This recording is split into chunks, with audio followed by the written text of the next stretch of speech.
નમસ્કાર મિત્રો, જય હિન્દ, જય ભારત. સ્વાગત છે તમારું આપણી આ યુટ્યુબ ચેનલમાં. તો મિત્રો, આજે આપણે ગુજરાત રાજ્યના પેન્શનરો અને સરકારી કર્મચારીઓ માટે મે મહિનાથી જે મોટી જાહેરાત થવાની છે તેના વિશે આપણે વાત કરીશું. તો હવે મે મહિનાથી લઈને મોટી જાહેરાત, તેમને મળશે આ મોટા લાભો અને થશે વધારાના ફાયદા. તો મિત્રો, કયા કયા લાભો મળશે અને કયા કયા ફાયદા થશે તેની તમામ વાત મિત્રો આજે આપણે કરવાની છે. તે પહેલાં તમને નમ્ર વિનંતી છે કે તમે આપણી ચેનલમાં નવા હોય તો આપણી ચેનલને સબસ્ક્રાઈબ કરી લેજો.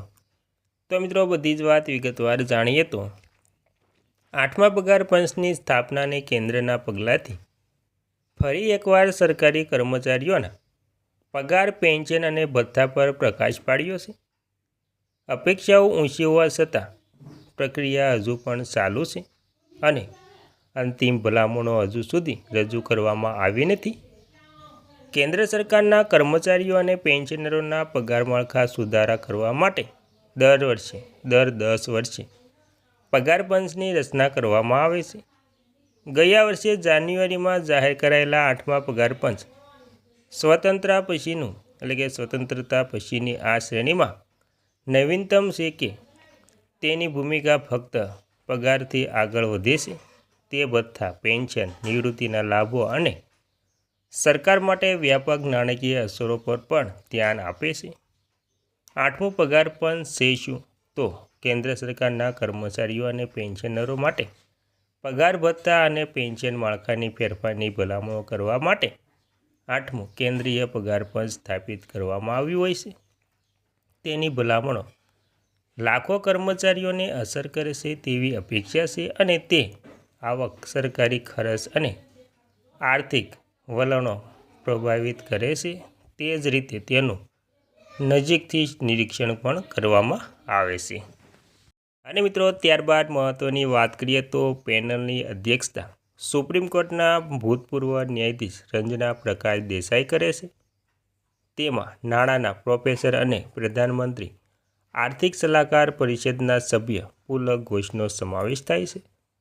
તેમજ ભૂતપૂર્વ આઈએએસ અધિક પંકજ જૈન અને સભ્ય સચિવ તરીકે કરે છે, એમ અગાઉના મીડિયાના સૂત્રોના જણાવ્યું હતું.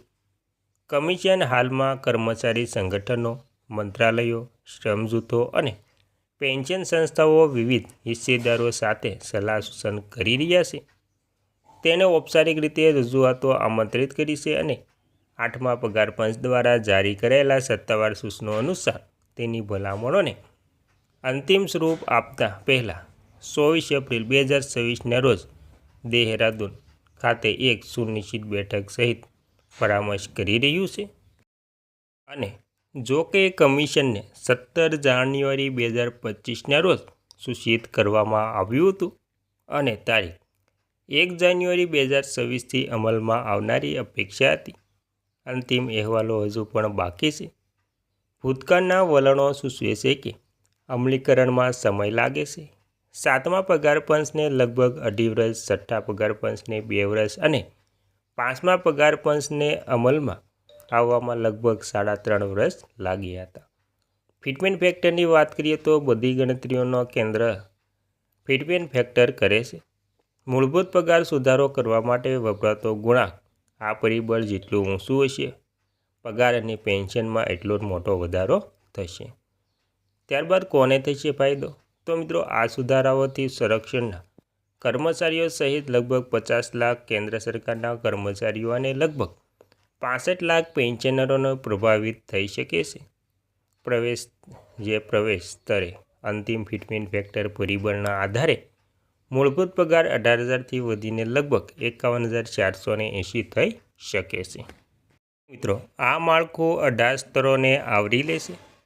પ્રવેશ સ્તરના જે ગ્રુપ ડી કર્મચારીઓને લઈને વરિષ્ઠ ગ્રુપ એ અધિકારીઓ સુધી અને વાસ્તવિક વધારો તે મુજબ બદલાશે.